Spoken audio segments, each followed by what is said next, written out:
আসসালামু আলাইকুম। চিত্রে এবি ইকুয়াল টু এসি হলে অ্যাঙ্গেল এক্স কত এবং অ্যাঙ্গেল ওয়াই কত। সো আমাদের এটা দুইটা বের করতে হবে। এখানে বলছে AB and AC this two are equal.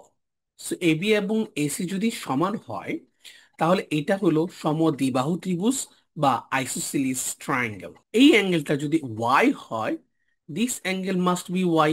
তাহলে কি বলা যায়? বলা যাবে ওয়াই এবং 110, this two angle will make 180 degree. কেন? Because this two angle will make a straight angle, একটা সরল কোণ উৎপন্ন করে। তাহলে আমি বলতে পারি y plus 110 equal to 180 degree. Then what is the value of y? Y should be 180 minus 110 degree. তাহলে y এর আনসার হবে 70 ডিগ্রি। নাও আমরা বের করব অ্যাঙ্গেল x।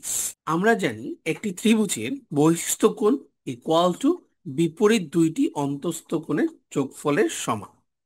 সো এটা হলো বহিস্থ কোণ বা এক্সটেরিয়র অ্যাঙ্গেল। এই দুইটা হলো বিপরীত অন্তস্থ কোণ অথবা ইন্টেরিয়র অপোজিট অ্যাঙ্গেল। সো এই দুইটার যোগফল হবে 110 degree. So x plus y equal to 110। So x will be 110 degree minus y, that means 110 degree minus 70 degree. So answer হবে 40 ডিগ্রি।